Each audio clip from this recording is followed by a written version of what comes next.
Hello, and a very good day to all. I'm Dr. Meena Singhal, Associate Professor of Economics, Kanya Mahavidyalaya, Pondri. Today we'll be continuing with the third part in the series National Income Concepts and Measurement. इस chapter में अभी तक हमने जो पढ़ा है वो है Domestic Territory of a Country, Normal Resident of a Country, Depreciation, Net Factor Income from Abroad, Net Indirect Taxes, some concepts regarding domestic and national income, such as GDP at market price, NNP at factor cost, and so on.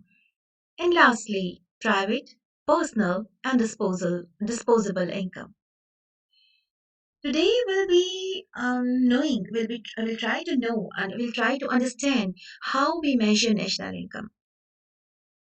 आज हमने समझना है कि राष्ट्रीय आय को मापते कैसे हैं. देखिए राष्ट्रीय आय को 3 स्तर पर मापा जा सकता है. It can be measured at 3 levels and therefore we have 3 methods of measuring it. इसको मापने के 3 तरीके हैं. प्रोडक्ट मेथड और value added method. Then we have income method, आय विधि, एंड लास्टली एक्सपेंडिचर मेथड, व्यय विधि. हम शुरुआत करते हैं प्रोडक्ट मेथड से. प्रोडक्ट मेथड में हम देखते हैं कि एक लेखा वर्ष में एक देश की घरेलू सीमा के अंदर जितनी भी उत्पादन इकाइयां हैं उन्होंने जो भी अंतिम वस्तुएं और सेवाओं का उत्पादन किया उसका मूल्य जोड़ लेते हैं और आपके पास आ जाएगी घरेलू आय. As per this method, domestic income is measured by adding the contribution of all the production units within the domestic territory of a country in an accounting year. Now, what kind of production? What kind of contribution? Contribution of final goods and services. तो हम अर्थव्यवस्था को इन उत्पादन की इकाइयों को 3 हिस्सों में बांट देते हैं. प्राइमरी सेक्टर जो कि आपका प्रकृति पर निर्भर करता है, जैसे कि एग्रीकल्चर, कृषि, जैसे सेरीकल्चर, रेशम के कीड़ों की खेती, हॉर्टिकल्चर, फलों की खेती, फ्लोरिकल्चर, फूलों की खेती, पशुपालन, एनिमल हस्बेंड्री, मुर्गी पालन, पोल्ट्री फार्मिंग. उसी तरह से फॉरेस्ट्री एंड लॉगिंग यानी कि जंगल, उनसे जो हमें लकड़ी मिलती है. माइनिंग एंड क्वेरिंग, खनन उत्खनन, जिस तरीके से हम लोग मिट्टी से, भूमि से धातुएं निकालते हैं, खनिज निकालते हैं. And then there is secondary sector. द्वितीय क्षेत्र वो क्षेत्र है जो कि मानव निर्मित वस्तुएं इसमें आती हैं, यानी मैन्युफैक्चरिंग एंड कंस्ट्रक्शन, उत्पादन, कारखाने वगैरह, और फिर निर्माण कार्य. एंड लास्टली टर्शरी सेक्टर, तृतीय क्षेत्र. इसमें आता है सब तरह की सेवाएं, all kinds of services, administration, banking, insurance, defence, right, transportation, medical services, educational services, and there is a long list of services which can be added here. Now, you have just seen that we are talking about final goods and services. हम कह रहे हैं कि कौन सा योगदान जो उत्पादन की इकाइयां क्या बना रही हैं, सिर्फ अंतिम वस्तुएं सेवाएं. हमने इस कॉन्सेप्ट को पहले भी पढ़ा. Let us try to understand what are final goods and services. देखिए जब देश में उत्पादन होता है तो हम कुछ वस्तुएं लेते हैं, कच्चा माल, और उनका उनका उनके ऊपर काम करते हैं, मेहनत करते हैं और उनका स्वरूप बदल देते हैं. We change their form. तो जो भी वस्तुएं और सेवाएं ऐसी हैं जिनका अब कोई स्वरूप नहीं बदला जाएगा, जो फाइनल है, अंतिम है, बन गई है पूरी तरह और उनको अब दोबारा बेचा भी नहीं जाएगा, यानी वो वस्तुएं सेवाएं जो कि उत्पादन की परिधि को पार कर चुकी हैं और अंतिम उपभोक्ता पर जाने के लिए, उसके पास जाने के लिए तैयार हैं. अब कोई वैल्यू एडिशन नहीं होनी उनमें. उन्हें हम बोलते हैं अंतिम वस्तुएं और सेवाएं. So these are the goods and services that are neither further processed and converted into other goods, nor they are resold during this period. That is they have crossed the boundary line of production, उत्पादन की सीमा को पार कर गए हैं, and they are ready for use by their final users.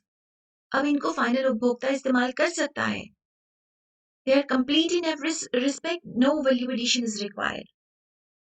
तो इसमें क्या क्या आता है? इसमें आती है वो सभी वस्तुएं सेवाएं जो कंजम्पशन के लिए हैं, चाहे वो देश के अंदर कंज्यूम हो, चाहे हम उनको एक्सपोर्ट कर दें। Done. So all the goods and services consumed either in the domestic territory of the country or that are being exported. ये तो कंजम्पशन हुई। इसके अलावा बहुत सारी ऐसी वस्तुएं बनती हैं जो मशीनों का काम करती हैं, मशीनें हैं, उपकरण हैं। अब उनका कोई रूप नहीं बदला जाना, उन्हें कारखाने खरीद लेंगे, उन्हें किसान खरीद लेंगे जैसे ट्रैक्टर, उससे अपने खेतों में, अपने कारखानों में उसका उत्पादन करेंगे अन्य वस्तुओं का, उन मशीनों की मदद से। So these are the goods and services that add to the country's stock of plant, equipment, structures. That is fixed capital formation. मशीनें, उपकरण जो देश के अंदर स्थायी पूंजी निर्माण करती हैं, देश की उत्पादन क्षमता को बढ़ाती हैं।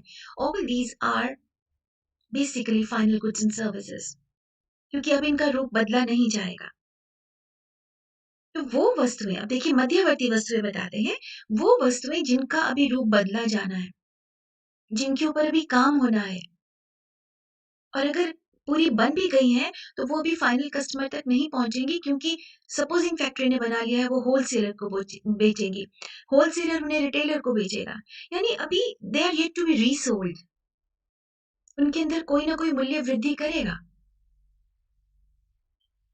यानी वो वस्तुएं जो अभी उत्पादन परिधि के अंदर है, all the goods and services which are still within the boundary line of production, which are yet to be processed and converted into other goods, or they are to be resold.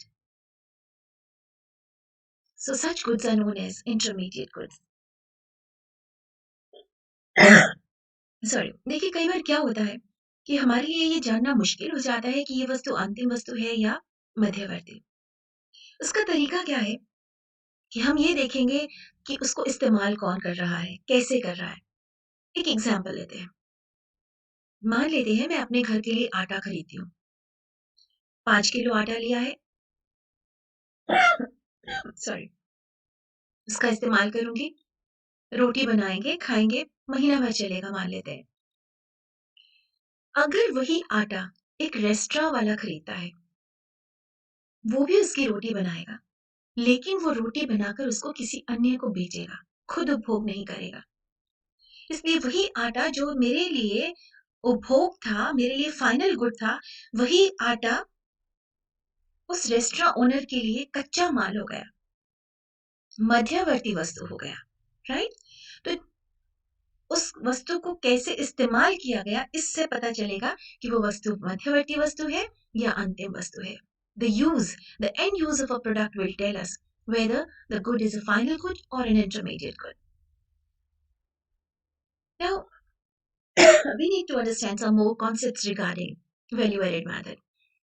सबसे पहले value of output क्या होता है? उत्पादन का मूल्य। देखिए एक लेखा वर्ष में एक फर्म जितना भी सामान बना रही है ना, उसका मूल्य, उसका बाजार मूल्य, वो है उत्पादन का मूल्य। Market value of the entire produce of a firm in an accounting year is known as value of output. कैसे निकालते हैं? ओके, देखते हैं। वैल्यू ऑफ आउटपुट क्या है? मान लेते हैं कि हमने उत्पादन किया है, साइकिल फैक्ट्री है, साइकिल की फैक्ट्री है। मान लेते हैं उन्होंने उत्पादन किया है 100 साइकिल का, ओके, 10,000 साइकिल का। उनकी 900 साइकिल बिक गई, सेल हो गई, लेकिन 100 साइकिल बिकी नहीं, तो वो क्या हो गई? स्टॉक में वृद्धि हो गई, गोदाम में रख दी हमने, हमारा स्टॉक बढ़ गया। तो वैल्यू ऑफ आउटपुट क्या है? ये 1000 साइकिलों का मूल्य बराबर में 900 साइकिल का मूल्य जो बिक गई प्लस 100 साइकिल का मूल्य जो बिकी नहीं, गोदाम में बढ़ गई। ठीक है, so value of output is equal to sales plus change in stock. आइए इस चेंज इन स्टॉक को हम समझते हैं। चेंज इन स्टॉक है साल के अंत में स्टॉक कितना था, क्लोजिंग स्टॉक, माइनस साल की शुरुआत में स्टॉक कितना था। एग्जाम्पल से समझते हैं। मान लेते हैं साल के अंत में हमारे पास 150 साइकिल है और साल की शुरुआत में 50 साइकिल थी। यानी साल के अंत में अभी बताया था ना कि 100 साइकिल बिकी नहीं, तो शुरुआत में 50 साइकिल, पिछले साल वाली साइकिल थी 50 जो बिकी नहीं थी, और इस बार 100 साइकिल और बढ़ गई। साल के अंत में 150 साइकिल हो गई। तो वैल्यू ऑफ आउटपुट क्या है? 900 साइकिल जो बिक गई प्लस चेंज इन स्टॉक कितना है? 150 माइनस 50, 100 ना, प्लस 100। 900 जमा 100, 1000 साइकिल है उत्पादन का मूल्य। 1000 साइकिल्स का जो मूल्य होगा मार्केट प्राइस, वो है वैल्यू ऑफ आउटपुट। तो चेंज इन स्टॉक हमेशा पॉजिटिव होगा, जैसे 150 minus 50 is equal to 100 plus 100, right? No, not necessarily. एक और एग्जांपल लेते हैं कि क्लोजिंग स्टॉक तो 150 ही का है, लेकिन ओपनिंग स्टॉक 250 का था। यानी साल की शुरुआत में गोदाम में 250 साइकिल पड़ी हुई थी जो बगैर बिके थी, जो बिकी नहीं थी। मतलब ये कि इस साल के अंत में हमारे पास 150 साइकिल है जो नहीं बिकी। यानी 100 साइकिल हमने पिछले साल वाली बेच दी। इंटरेस्टिंग ना? इन शॉर्ट, मैं ये कह रही हूँ कि इस साल का हमारा जो क्लोजिंग स्टॉक है वो 150 और opening stock 250। Answer change in stock कितना है? -100, है ना? -100। यानी इस लिहाज से मेरा वैल्यू ऑफ आउटपुट कितना होगा? वैल्यू ऑफ आउटपुट कितना होगा? 1000 है, वो तो 1000 का ही है, 1000 का ही उत्पादन हुआ। सेल कितने की हो गई? वो 1100 की हो गई। और चेंज इन स्टॉक -100, 1100 का उत्पादन बिक गया, स्टॉक कितना था? वो -100 था, और कुल उत्पादन वो तो 1000 का ही था। So this is how we use this concept of change in stock.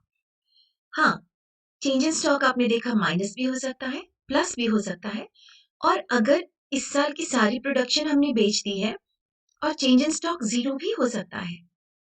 हाँ, अब हम आते हैं मध्यवर्ती उपभोग, यानी हमारी उत्पादन की प्रक्रिया में जो भी कच्चा माल, बिजली, पानी,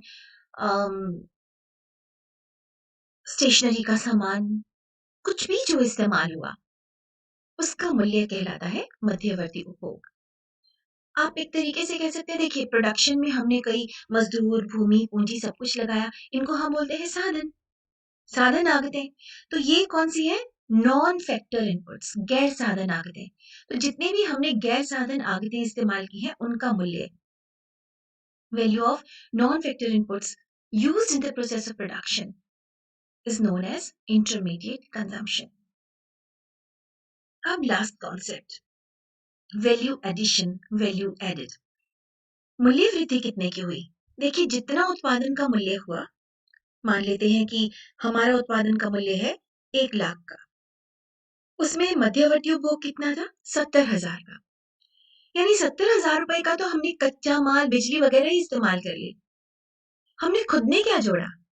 हमने खुद मूल्य वृद्धि कितनी की? सिर्फ 30,000 की। कुल उत्पादन बिका 1 लाख का, 70,000 का तो सामान कच्चा माल ही था। तो हमने खुद ने कितना जोड़ा?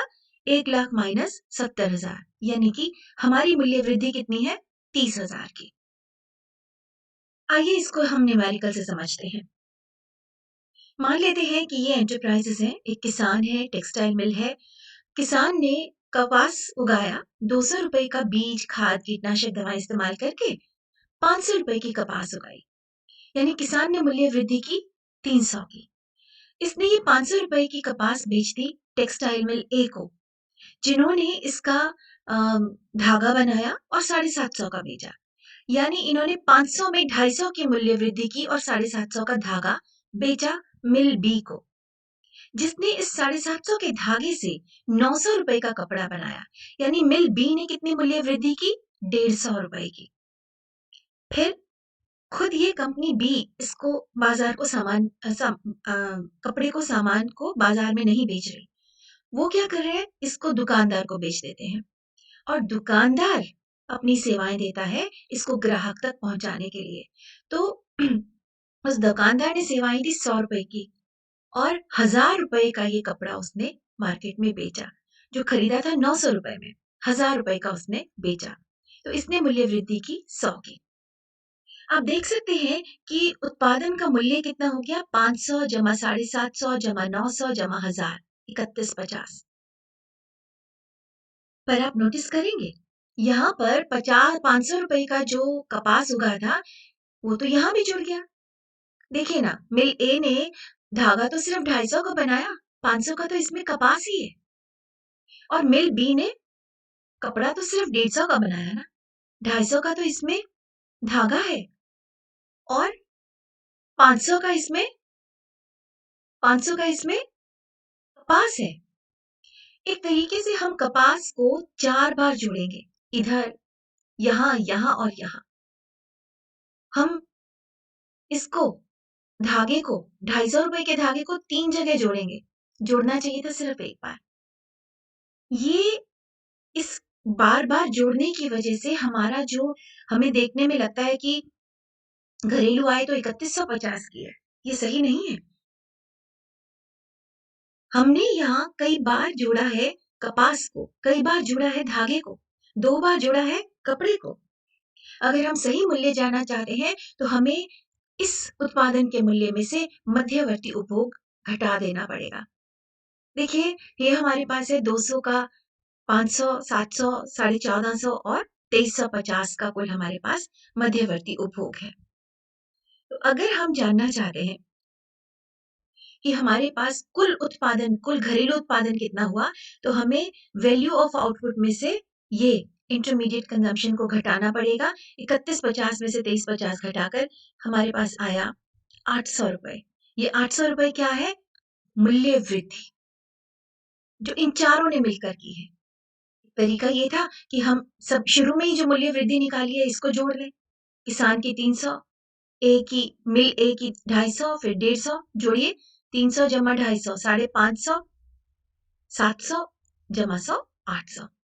तो ये 800 रुपए क्या है? Gross value added at market price. मैं इसको ग्रॉस बोल रही हूँ, किस लिए? आप देख सकते हैं, जब किसान ने इस पर काम किया, तो उसकी भी मशीनें घिसी होंगी। मिल ए ने काम किया, उसकी मशीनें घिसी, हमने उसको कम तो नहीं किया ना, तो ये ग्रॉस है। और ये सारा सामान वो है जो किसान ने कपास बेची बाजार में, धागा बेचा बाजार में, कपड़ा बेचा बाजार में। So this is market price. ये जो आया, ये है gross value added at market price.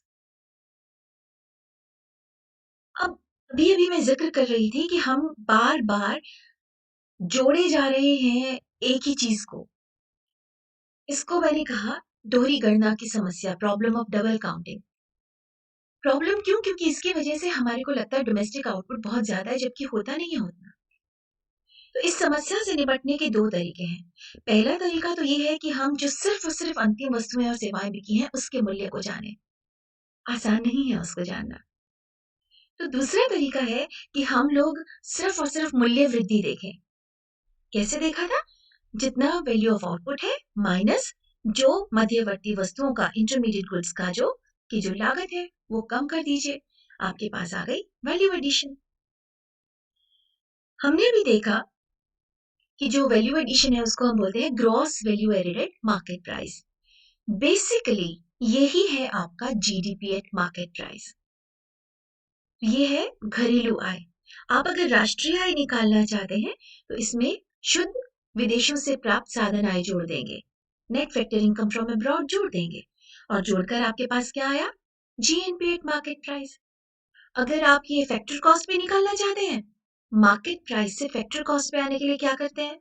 ध्यान है, मार्केट प्राइस से फैक्टर कॉस्ट पे आना हो, तो आप नेट इनडायरेक्ट टैक्सेस कम कर देंगे। आपके पास आ जाएगा जीएनपी एट फैक्टर कॉस्ट। और अगर आप ग्रॉस से नेट पर आना चाहे, तो क्या करते हैं? ग्रॉस से नेट पे आना हो, याद करिए, घिसावट को कम कर देंगे। एग्जैक्टली, घिसावट कम कर दी और आपके पास आ गया एनएनपी एट फैक्टर कॉस्ट। आइए देखते हैं कि ये मेथड इस्तेमाल करने में हमें किस तरह की सावधानियां बरतनी चाहिए। सबसे पहले, डबल काउंटिंग से बचने के लिए, दोहरी गणना से बचने के लिए, इसमें हम सिर्फ और सिर्फ अंतिम वस्तुओं और सेवाओं के मूल्य को जोड़ेंगे। इसमें हम मध्यवर्ती वस्तुओं को नहीं जोड़ेंगे। दूसरा, इसमें हम सेकेंड हैंड वस्तुओं की खरीद फरोख्त से जो मूल्य है वो नहीं जोड़ेंगे। ओके, पर यदि किसी ब्रोकर ने हमें ये सेकेंड हैंड वस्तुएं खरीदने बेचने में मदद की है, तो उसने तो अपनी सेवाएं दी है ना इस साल। उसके कमीशन को, उसकी ब्रोकरेज को हम राष्ट्रीय आय में, घरेलू आय में जोड़ेंगे। देखिए, सेकेंड हैंड वस्तुएं जो थी वो तो पता नहीं कब बनी थी, 2 साल पहले, 4 साल पहले। जब बनी थी तब हमने उनका इनका मोल जोड़ दिया था। इस साल इनका उत्पादन नहीं हुआ, इसलिए इस साल इनको हमने घरेलू आय में नहीं जोड़ा। फिर है स्वयं उपभोग की वस्तुओं का अनुमानित मूल्य। देखिए, एक किसान है जो अनाज उगाता है, मान लेते हैं उसने जो गेहूं उगाई थी उसकी 6 बोरी अपने लिए रख ली, और जो जीरी यानी चावल उगाया था उसकी 2 बोरी अपने लिए रख ली, अपने घर में इस्तेमाल के लिए। तो प्रोडक्शन तो हुई ना, 6 बोरी गेहूं और 2 बोरी चावल बाजार में बिकने को नहीं आया। लेकिन तो ऐसी वस्तुएं जिनका उत्पादन हुआ है, चाहे उन्हें हम बाजार में बेचने के लिए नहीं लाते, हम स्वयं उपभोग कर लेते हैं। We consume such goods. There are various goods which are consumed by the people themselves, which are not brought to the market. So we calculate their imputed value. हम उन वस्तुओं का अनुमानित मूल्य निकाल लेते हैं और उसको जोड़ लेते हैं। This is how we calculate domestic income. Then उसी तरह बहुत सारी सेवाएं होती हैं जो हम स्वयं उपभोग के लिए करते हैं। जैसे कि मैं आपको पढ़ा रही हूँ, अपने घर के बच्चों को भी तो पढ़ाती हूँ। जैसे कि आपकी मम्मी घर में कितना काम करती है ना, खाना बनाती हैं, घर को मेंटेन करती हैं, साफ-सफाई रखती हैं, आपकी ज़रूरतों का ध्यान रखती हैं। आप उसका मूल्य लगा सकते हैं क्या? 5,000, 10,000, 20,000? असंभव। माँ जिस प्यार से, मेहनत से काम कर रही है, उसका मूल्य निकालना संभव नहीं है। इसीलिए हम स्वयं उपभोग की सेवाओं का मूल्य नहीं जोड़ पाते। तो घरेलू आय में स्वयं उपभोग की वस्तुओं का अनुमानित मूल्य तो जुड़ेगा, पर सेवाओं का मूल्य नहीं जुड़ेगा। और हाँ, हम बहुत सारी हमारे लोग हैं जो अपने ही घरों में रहते हैं, उनकी अपनी दुकानें हैं, फैक्ट्रीज़ हैं, बिल्डिंग्स जो है वो उनकी अपनी हैं, तो किसी को किराया नहीं देते, लेकिन किराया तो है ना, चाहे ना देते ना लेते, पर किराया तो है। तो उस किराए का अनुमानित मूल्य भी घरेलू आय में जोड़ा जाता है। अब देखिए, सरकार को लेते हैं, सरकारी क्षेत्र में कोई काम नहीं होता क्या? वो मूल्य वृद्धि नहीं करते क्या? बिल्कुल करते हैं। लेकिन सरकारी क्षेत्र की मूल्य वृद्धि में हम सिर्फ जोड़ते हैं वो जो मजदूरों को तनख्वाह देते हैं। अब मजदूरों को दी गई तनख्वाह, कंपनसेशन टू एम्प्लॉइज, वो नकद में भी हो सकती है तनख्वाह, वो वस्तुओं के रूप में भी हो सकती है, जैसे कि रहने के लिए मकान दे दिया, यूनिफॉर्म दे दी, और उनकी सामाजिक सुरक्षा में योगदान, जैसे प्रोविडेंट फंड, ग्रेचुटी, पेंशन। या फिर आते हैं सेकंड मेथड, इनकम मेथड। आय विधि से हम देखते हैं कि एक लेखा वर्ष में जितने भी उत्पादन के साधन हैं, वो जो मजदूरी, ब्याज, लगान, लाभ के रूप में आय कमाते हैं, उसके जोड़ को हम कहते हैं national income. Income method measures national income by adding the income earned by all the factors of production in the form of rent, wages, interest, and profit. Okay, for the services rendered by them in an accounting year. तो इसमें क्या आता है? सारी आय जो देश के सामान्य निवासियों ने कमाई। अब वो निवासी व्यक्ति भी हो सकते हैं और संस्थाएं भी, बिजनेसेस। इसके बाद जो भी गैर निवासी हैं उनकी आय को हमें कम करना पड़ेगा। क्या क्या शामिल होता है? मजदूरी, एम्प्लॉय कंपनसेशन, ब्याज, लगान और लाभ, employee compensation, interest, rent and profit. कुछ केसेस में जो कि सेल्फ एम्प्लॉयड लोग होते हैं, जो स्वयं रोजगार में लगे होते हैं, ऐसे लोगों के लिए आपको मजदूरी, ब्याज, लगान, लाभ अलग अलग करना मुश्किल हो जाता है। मान लेते हैं कि मैंने अपनी दुकान खोल रखी है, उसमें कपड़े की दुकान है, सारा कपड़ा मैंने खरीद रखा है, मैंने अपने घर से ही पैसा लगाया हुआ है, तो मैंने किसी को ब्याज व्याज नहीं देना। सारा दिन मैं उस दुकान पर काम करती हूँ, मजदूरी करती हूँ और मैंने ही तो रिस्क लेकर वो दुकान खोली थी। यानी एंटरप्रेन्योर भी मैं ही हूँ, उद्यमी भी मैं ही हूँ और ज़मीन भी मेरी है, दुकान भी मेरी है। तो दिन के अंत में जो मैंने कमाया, उसमें मेरी मज़दूरी कितनी, मेरा लाभ कितना, ब्याज कितना, लगान कितना, अलग-अलग करना संभव नहीं है। तो हम ऐसे केसेस में जो भी इनकम है उसको पूरे को जोड़ देते हैं और उसको नाम दे देते हैं मिक्स्ड इनकम, यानी कि मिश्रित आय। इसको अगर मैं हम इस तरीके से देखें, जो आय निकली है आय विधि से उसको बोलते हैं एनडीपी एट फैक्टर कॉस्ट, साधन लागत पर। ये सामान जो उत्पादन हो रहा है, हम बाजार कीमत पर नहीं देख रहे हैं, हम देख रहे हैं कि साधनों को क्या आय दी, है ना? तो कैसे है? कंपनसेशन टू एम्प्लॉइज, मजदूरों को जो तनख्वाह दी। अब वो तनख्वाह चाहे कैश में हो, नकद है, चाहे वस्तुओं के रूप में है, चाहे सामाजिक सुरक्षा में योगदान है, ग्रेच्युटी, प्रोविडेंट फंड या फिर पेंशन। ठीक है? तो ये तो हो गया मजदूरी। ब्याज लगान लाभ को हम लोग इकट्ठा जोड़ देते हैं। क्यों? ब्याज लगान लाभ क्या है? पूंजी और उद्यमशीलता से प्राप्त आय। इसको एक नया नाम दिया ऑपरेटिंग सरप्लस, परिचालन अधिशेष या प्रचालन अधिशेष। हाँ, और तो कुछ खास नहीं है, पर प्रॉफिट को मैं ज़रूर अलग से लेना चाहूँगी। प्रॉफिट में 3 हिस्से होते हैं। पहला होता है कर, जो सरकार को देने पड़ते हैं। इसको हम बोलते हैं निगम कर, कॉर्पोरेट टैक्सेस। फिर है एक हिस्सा ये फैक्ट्रीज़ बचा लेती हैं भविष्य के लिए, काम आएगा। This is known as corporate savings, निगम बचतें। और इसके बाद भी टैक्स और बचाने के बाद भी अगर कुछ बच जाए, तो वो अपने हिस्सेदारों में, शेयर होल्डर्स में, यानी फैक्ट्री के मालिकों में लाभ के उस अंश, कुछ एक अंश को बाँट दिया जाता है, उसे हम बोलते हैं डिविडेंड, लाभांश।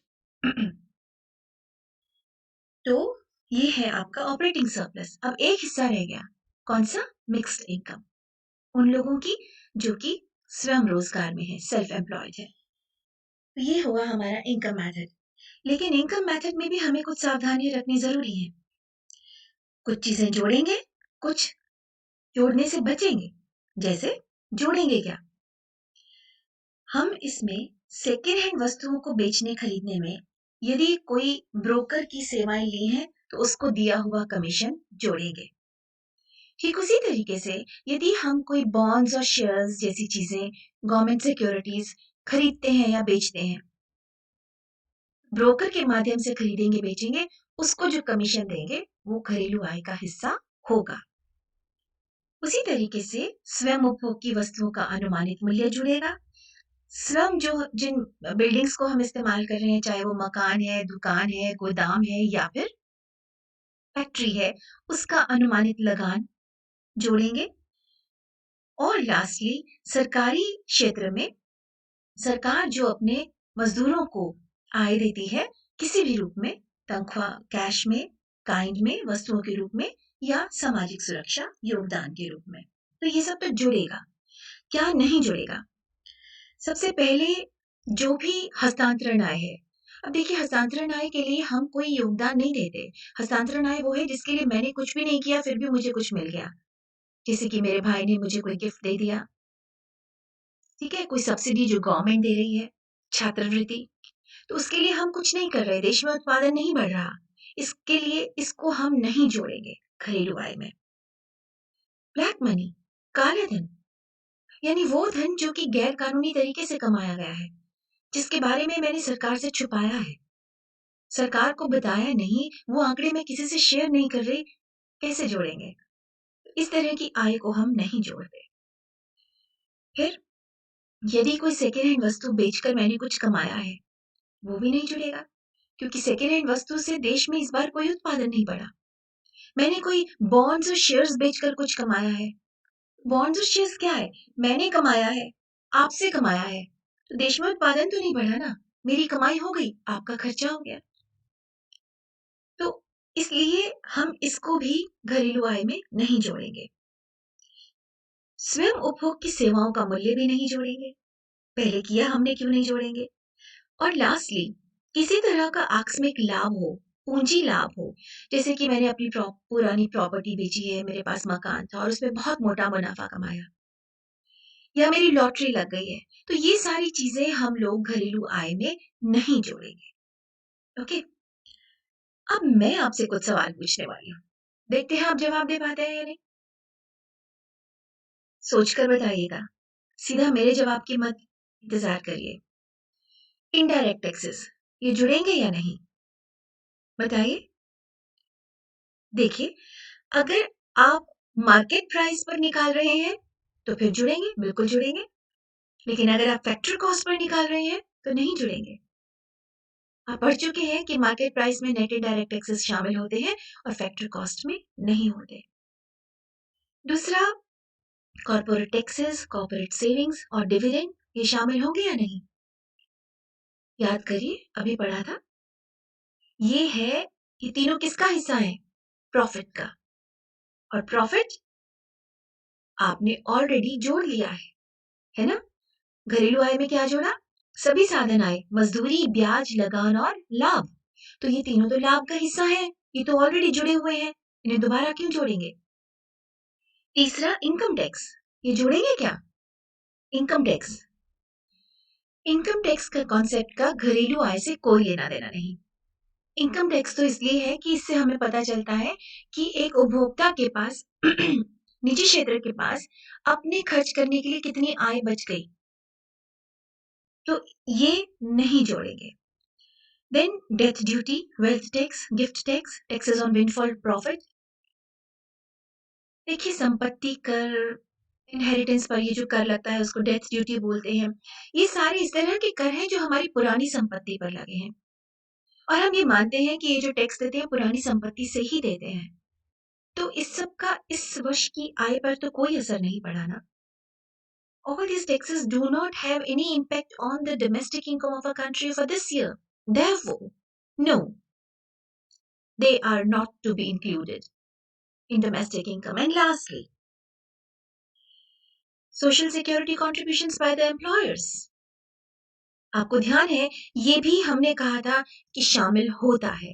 कैसे शामिल होता है, जो मजदूरों को मजदूरी दी जाती है वो कैश में भी हो सकती है, काइंड में भी हो सकती है, और सामाजिक सुरक्षा योगदान में भी होती है। ओके, तो ये भी ऑलरेडी शामिल होता है। अब तीसरा मेथड, एक्सपेंडिचर मेथड। इसमें एक देश के सामान्य निवासी एक लेखा वर्ष में जितना भी अंतिम वस्तुओं और सेवाओं पर खर्च करते हैं उसको जोड़ लेते हैं, हमारे पास आ जाएगी घरेलू आय। So expenditure method measures national income by adding the total expenditure on final goods and services in an accounting year. By whom? By the normal residents of a country. तो हम इस विधि के लिए, इस मेथड के लिए अर्थव्यवस्था को 4 सेक्टर्स में बांटते हैं। कौन कौन से? पहला हाउस होल्ड, दूसरा फर्म्स, तीसरा गवर्नमेंट सेक्टर और चौथा रेस्ट ऑफ द वर्ल्ड, शेष विश्व। देखिए, इसमें हम कैसे निकालेंगे। फाइनल एक्सपेंडिचर मेथड के 2 हिस्से होते हैं। पहला कंजम्पशन एक्सपेंडिचर, अंतिम उपभोग व्यय, और दूसरा कंजम्पशन एक्सपेंडिचर फिर 2 तरह का है, प्राइवेट एक्सपेंडिचर और गवर्नमेंट एक्सपेंडिचर। तो कंजम्पशन के अलावा दूसरा कौन सा खर्चा होता है? इन्वेस्टमेंट पर, फाइनल इन्वेस्टमेंट एक्सपेंडिचर। हम लोग शुरू करते हैं कंजम्पशन से। कंजम्पशन के 2 हिस्से हैं। पहले शुरू करते हैं प्राइवेट फाइनल कंजम्पशन एक्सपेंडिचर। देखिए, इसमें हमारे कौन से क्षेत्र हैं जो उपभोग करते हैं। पहला है हाउस होल्ड, प्राइवेट सेक्टर का करें, उसमें क्या आता है? परिवार। और दूसरा वो संस्थाएं, देखिए फर्म्स क्या होती हैं? फर्म्स होती हैं लाभ के लिए काम कर रही हैं। अर्थव्यवस्था में कुछ संस्थाएं ऐसी होती हैं जो लाभ के लिए काम नहीं करती, समाज कल्याण के लिए काम करती हैं। So non profit organisations. तो परिवार और गैर लाभकारी संस्थाएं जो भी वस्तुएं और सेवाएं खरीदती हैं, चाहे वो देश से खरीदे या विदेश से, उसको हम कहते हैं फाइनल कंजम्पशन एक्सपेंडिचर। अब ये हम सब क्या-क्या सामान खरीदते हैं? हम टिकाऊ वस्तुएं खरीदते हैं, फ्रिज, टीवी, फर्नीचर। हम अर्ध टिकाऊ वस्तुएं खरीदते हैं, semi durable goods such as crockery. कपड़े, जूते। हम लोग ऐसी वस्तुएं खरीदते हैं जो पेरिशेबल है, नाशवान है, जैसे कि किचन में दालें, मसाले, फल, सब्जियां। हमारी टॉयलेटरीज, मेकअप का सामान, बाथरूम में साबुन, शैम्पू, तेल, राइट? सेवाएं, सेवाओं में क्या आता है? हम एक उपभोक्ता के तौर पर बहुत सी सेवाएं इस्तेमाल करते हैं। हमारे बच्चे स्कूल कॉलेजेस में जाते हैं पढ़ने के लिए, हम डॉक्टर्स के पास जाते हैं अपने इलाज के लिए, हम लोग घूमने जाते हैं तो खाना खाने के लिए रेस्टोरेंट में जाते हैं, वो लोग हमें सर्व करते हैं, हमारे लिए खाना बनाते हैं। ठीक है? तो हम लोग कहीं ट्रैवल कर रहे हैं तो बस में, ट्रेन में, एरोप्लेन में ट्रैवल कर रहे हैं। ये सारी चीज़ें, ये सब सेवाएँ हैं। बैंक के पास जाते हैं, इंश्योरेंस कंपनीज़ के पास जाते हैं। तो these are the various kinds of services we use. इसके अलावा wages and salaries received in kind. आपसे ज़िक्र हुआ था कि किसान, जैसे एक एग्ज़ाम्पल देती हूँ, एक किसान है, कटाई के समय वो अपने जो मज़दूर काम कर रहे हैं, उनको तनख्वाह जो देता है, वो मुद्रा में ही नहीं देता। कई बार क्या करता है, गेहूँ काटी है ना, तो इतनी गेहूँ आप अपने घर में ले जाओ, आपकी आज की कमाई हो गई। तो this is salary received in kind, वस्तुओं के रूप में जो हमने आय कमाई है, वो भी जुड़ेगा। फिर वही जो हम मकान और बिल्डिंग्स खुद के लिए इस्तेमाल कर रहे हैं, उनका अनुमानित लगान, स्वयं उपभोग की वस्तुओं का अनुमानित मूल्य, और जो हमारे घर में सर्वेंट्स काम कर रहे हैं, जैसे कि कुक भोजन बनाने वाला, जैसे कि ड्राइवर, जैसे कि कोई मेड है काम कर रही है, तो वो सब उनको जो तनख्वाह दी जाती है, वो भी तो हमारा खर्चा है। और फिर शुद्ध उपहार, net gifts received in kind. देखिए, जो हम उपहार किसी को देते हैं, हमारा खर्चा हो गया ना, माइनस उपहार जो हमको मिले। जो हमें उपहार मिले, उससे हमारा खर्चा बच गया। मान लेते हैं मुझे एक घड़ी मिली है गिफ्ट में, मैंने वैसे भी घड़ी खरीदनी थी, अब मैं नहीं खरीदूँगी। तो ये है हमारे net gifts received in kind. फिर हम आते हैं सरकारी व्यय, वो था प्राइवेट एक्सपेंडिचर। अब हम गवर्नमेंट एक्सपेंडिचर देखते हैं। तो गवर्नमेंट भी जितनी वस्तुएँ और सेवाएँ खरीद रही है, देश की घरेलू सीमा के अंदर या विदेशों से, उसको जोड़ेंगे। प्लस गवर्नमेंट भी अपने एम्प्लॉइज़ को जो कुछ भी तनख्वाह देती है, चाहे कैश में, चाहे काइंड में, चाहे सोशल सिक्योरिटी कंट्रीब्यूशन के रूप में। ओके? अब हम आते हैं, ये तो हमारा हो गया फाइनल कंजम्पशन एक्सपेंडिचर। अब दूसरा हिस्सा, इन्वेस्टमेंट एक्सपेंडिचर। इन्वेस्टमेंट एक्सपेंडिचर के 2 हिस्से हैं। पहला है ग्रॉस डोमेस्टिक कैपिटल फॉर्मेशन। अब इसके अंदर भी 2 हिस्से हैं, एक ग्रॉस फिक्स्ड कैपिटल फॉर्मेशन और दूसरा चेंज इन स्टॉक। इस डोमेस्टिक कैपिटल फॉर्मेशन के अलावा एक और हिस्सा है नेट एक्सपोर्ट्स। आइए हम अब इनको एक-एक करके देखते हैं। सबसे पहले ग्रॉस डोमेस्टिक कैपिटल फॉर्मेशन। देखिए, इसमें पहला हिस्सा है gross fixed capital formation. Gross fixed capital formation के 2 हिस्से हैं। पहला, कंस्ट्रक्शन, जितना भी निर्माण कार्य पर खर्च हुआ। अब ये जो निर्माण है ना, ये कई तरीके से होता है। इसमें कई हिस्से हो जाते हैं। पहले कि मैं अपनी खुद कंस्ट्रक्शन करवाई है, मैंने कोई बिल्डिंग कंस्ट्रक्ट करवाई है, उस पर जो खर्च हुआ, या फिर मैंने कंस्ट्रक्ट नहीं करवाई, मैंने बनी-बनाई खरीदी है। परचेज़ ऑफ न्यू कंस्ट्रक्शन, मैंने नया फ्लैट खरीदा है, या एक दुकान बनी-बनाई खरीदी है, गोदाम खरीदा है। या फिर आप जानते हैं कि जो हम अपनी कंस्ट्रक्शन करवा रहे होते हैं, वो यूँ नहीं होता कि 1 साल में बन जाएगी। हाँ, एक छोटी-सी दुकान थी, वो प्रोबेबली 1 साल में बन गई। मेरा मकान है, साढ़े 3 साल हो गए हैं बनते हुए। तो क्या करेंगे, इस साल में जितना काम हुआ, तो कंस्ट्रक्शन साइट के ऊपर जो वर्क इन प्रोग्रेस है, जितना काम हुआ इस साल के अंदर, वो।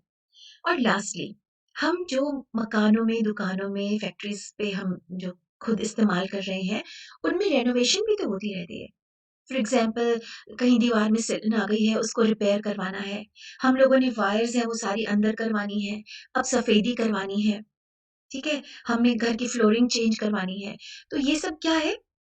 रेनोवेशन, पुरानी बिल्डिंग्स की रेनोवेशन पर जो खर्चा हुआ। इन चारों को जोड़कर आएगा एक्सपेंडिचर ऑन कंस्ट्रक्शन।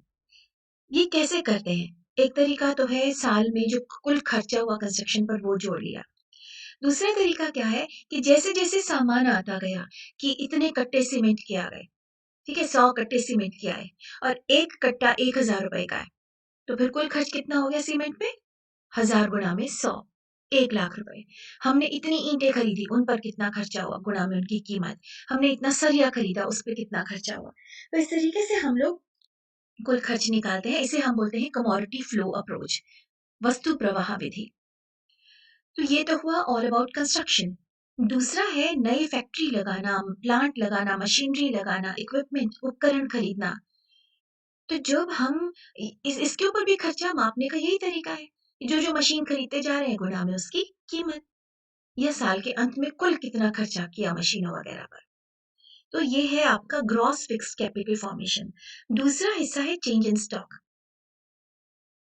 आपने देखा कई बार ऐसा होता है कि फैक्ट्री का कुछ सामान साल के अंत में बिकता नहीं है। मान लेते हैं कि फैक्ट्री ने 40 लाख का उत्पादन किया, 35 लाख का सामान बिक गया, 5 लाख का नहीं बिका, तो वो स्टॉक में वृद्धि हो गई। तो हम उसको कहाँ रखें, वो तो कंजम्पशन भी नहीं हुई। तो हम क्या करते हैं, कन्वीनियंस के लिए ये मान लेते हैं कि वो कंपनी ने खुद ने खरीद लिया, तो वो इन्वेस्टमेंट हो गई कंपनी की, अनवांटेड। कंपनी उसको नहीं चाहती थी, कंपनी तो चाहती थी बिक जाए, पर नहीं बिका। तो वो कम जो चेंज इन स्टॉक है उसको हम बोलते हैं कि कंपनी ने इन्वेस्ट कर दिया और वो पूंजी निर्माण का हिस्सा हो जाता है। तो ये तो हो गया आपका डोमेस्टिक कैपिटल फॉर्मेशन। अब रह गया नेट एक्सपोर्ट्स। नेट एक्सपोर्ट्स होते हैं शुद्ध निर्यात, यानी निर्यात माइनस आयात। निर्यात क्या है? जितनी भी वस्तुओं का और गैर साधन सेवाओं को हमने दूसरे देशों को बेचा। देखिए, साधन सेवाएं होती हैं कि मजदूर, भूमि, पूंजी, उद्यमी की सेवाओं को बेचना, और गैर साधन सेवाएं जैसे बैंकिंग, इंश्योरेंस, हॉस्पिटैलिटी, इस सब को बेचना, ट्रांसपोर्ट की सर्विसेज को बेचना। जैसे फॉर एग्जांपल कोई विदेशी पर्यटक हमारे यहाँ आता है, वो हमारे रेस्टोरेंट्स में खाता है, हमारे होटल्स में रहता है, हमारे ट्रेन में ट्रेवल कर रहा है, हमारे बैंक से पैसा निकलवा रहा है, हमारी इंश्योरेंस कंपनी से इंश्योरेंस करवा रहा है, हमारे हॉस्पिटल में जाके इलाज करवा रहा है। तो वो सब क्या है? Export of non vector services. Imports बिल्कुल उल्टा है इसका। जब हमारे देश के लोग विदेशों से, शेष विश्व से वस्तुएं खरीदें या गैर साधन सेवाएं खरीदें, तो उन्हें हम बोलते हैं आयात। तो निर्यात माइनस आयात, शुद्ध निर्यात। इस विधि में हमें किन चीजों का ध्यान रखना है, क्या चीजें शामिल करनी है? पहले सिर्फ अंतिम वस्तुओं और सेवाओं पर किया गया खर्चा जोड़ना है। दूसरा, सेकेंड हैंड वस्तुओं पर या फाइनेंशियल इंस्ट्रूमेंट्स को अगर मैंने खरीदा है या बेचा है, तो उस पे जो भी कमीशन दिया वो घरेलू आय में जुड़ेगा। फिर स्वयं उपभोग की वस्तुओं का मूल्य जुड़ेगा, और जिन बिल्डिंग्स में हम खुद इस्तेमाल कर रहे हैं उनका अनुमानित लगान जुड़ेगा। एक जो पॉइंट नोट करना है कि नेट एक्सपोर्ट्स जो है वो घरेलू आय का हिस्सा है ना? लोग, बच्चे क्या करते हैं नेट एक्सपोर्ट्स और net factor income from abroad को मिक्स कर जाते हैं। देखिए, ये तो नाम से बता रहा है ना, ये है साधन आय, विदेशों से प्राप्त शुद्ध साधन आय, जो साधनों ने कमाया, मजदूरों ने, भूमि ने। ये क्या है? ये गैर साधन आय है ना? जो वस्तुओं को बेचकर या गैर साधन सेवाओं को बेचकर जो कमाया, तो ये घरेलू आय का हिस्सा है। और net factor income from abroad को जोड़ने से हमारे पास राष्ट्रीय आय आती है। क्या नहीं जोड़ना? मध्यवर्ती वस्तुओं पर जो खर्चा किया वो नहीं जुड़ेगा। सरकार ने किसी भी तरह का जो हस्तांतरण भुगतान किया है वो नहीं जुड़ेगा। सेकेंड हैंड वस्तुओं पर मैंने खरीदी है, उन पर जो खर्चा किया, या बॉन्ड शेयर्स खरीदे उन पर जो खर्चा किया, वो नहीं जुड़ेगा। स्वयं उपभोग की सेवाओं पर किया गया व्यय नहीं जुड़ेगा। व्यय तो क्या है? मतलब उसका मूल्य नहीं जुड़ेगा। अब ये हमने जो 3 कॉन्सेप्ट किए, बच्चे, ये तीनों कॉन्सेप्ट एक दूसरे से मिलते-जुलते हैं। इनफैक्ट ये तीनों बराबर हैं। बिल्कुल, हर तरीके से। They are identical. फ़र्क सिर्फ क्या है कि ये मार्केट प्राइस पर है एक्सपेंडिचर मेथड, प्रोडक्ट मेथड से मार्केट प्राइस पर आता है, लेकिन इनकम मेथड से किस पर आता है? मार्केट प्राइस पर नहीं, फैक्टर कॉस्ट पर। हाँ, इसमें हम नेट इनडायरेक्ट टैक्सेस को जोड़ देंगे, तो ये इनके बराबर हो जाएगा। तो क्योंकि ये बिल्कुल बराबर है, इसलिए अगर हम इन तीनों तरीकों से राष्ट्रीय आय निकालें, तो हम जाँच कर सकते हैं कि किसी तरीके में कोई गलती तो नहीं हो गई, है ना? क्रॉस चेकिंग कर सकते हैं। फिर हमारे को उत्पाद विधि के आंकड़े आसानी से मिल जाते हैं, आय विधि के आंकड़े आसानी से मिल जाते हैं, व्यय विधि के आंकड़े मिलने में कई बार हमें दिक्कत होती है। और लास्टली हम इन सभी तरीकों को इस्तेमाल करते हैं राष्ट्रीय आय निकालने के लिए। फॉर एग्ज़ाम्पल भारत में हम लोग प्राइमरी सेक्टर के लिए और मैन्युफैक्चरिंग सेक्टर के लिए उत्पाद विधि का इस्तेमाल करते हैं। कंस्ट्रक्शन जो कि सेकेंडरी का हिस्सा है, उस पे हम व्यय विधि का इस्तेमाल करते हैं और जितनी भी सेवाएँ हैं, उनके ऊपर हम लोग आय विधि का इस्तेमाल करते हैं। So, this is all about measurement of national income. Rest for the next lecture. Thank you so much.